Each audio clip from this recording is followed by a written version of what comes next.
In November, most of the smart money says President Obama should win the great state of New Mexico with relative ease. Polls show the president leading Mitt Romney in New Mexico by double digits.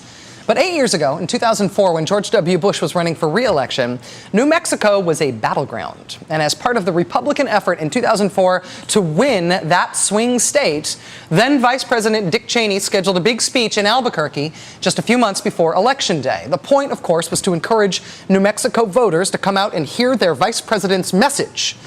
But if you wanted to be able to hear Dick Cheney that day, you had to jump through one really strange hoop. In order to get a ticket to attend that Dick Cheney event in 2004, you first had to sign a loyalty oath. An oath of loyalty not to the United States of America, but to George W. Bush. The oath read, "I, full name, do hereby endorse George W. Bush for re-election of the United States."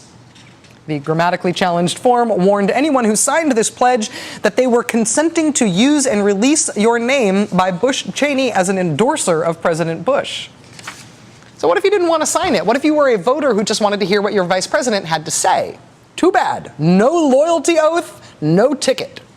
A couple of months later, in 2004, at a Republican event in Florida, a party official asked everybody in attendance to stand, raise their right hands, and recite, again, a pledge of allegiance to George W. Bush, not to the country, but to that one person. In this loyalty oath, voters were told to say, "I care about freedom and liberty. I care about my family. I care about my country. Because I care, I promise to work hard to re-elect George W. Bush as President of the United States." What do you think would happen if Democrats asked voters to stand, raise their right hands, and literally pledge allegiance to Barack Obama? But even after the Bush-Cheney team left office, loyalty oaths to specific Republican politicians have kept popping up with kind of surprising frequency. I know it sounds strange, but it's true.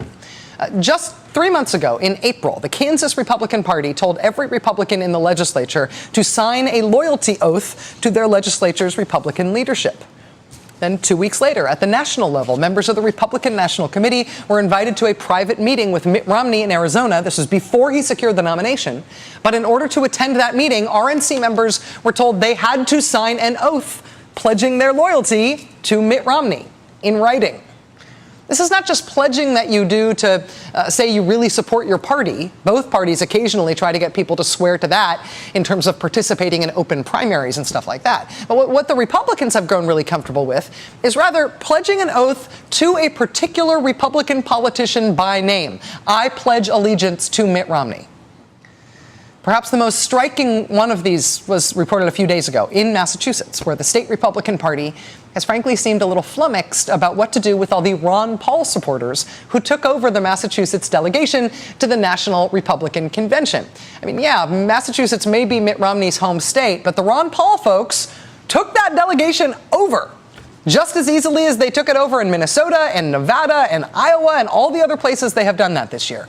The Ron Paul takeover in Massachusetts kind of ruined Republican Party plans. I mean, they're really excited to have one of their own as the party's presidential nominee. The state's Republican leaders in Massachusetts wanted to send as their delegation this big group of big shots and candidates and former elected officials on to Tampa, cheering on the former Massachusetts governor Mitt Romney. But those plans went all pear-shaped when it came time to actually choose the Massachusetts delegates, because it was the Ron Paul disciples who actually showed up and did the work and got the votes and won the slots. So what's the Massachusetts Republican Party to do? How can they replace these Ron Paul revolution no-goodniks with real Republicans?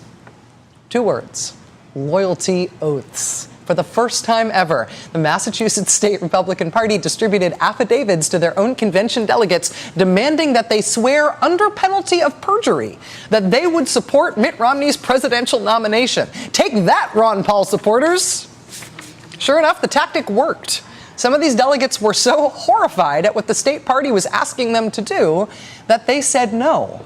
And that was how the state Republican Party cut some of the Ron Paul folks out of the state delegation, by using a pledge of allegiance to Mitt Romney. According to the Boston Globe, quote, an affidavit is never mentioned in the Republican Party's rules for selecting delegates and has never been required of delegates in the past.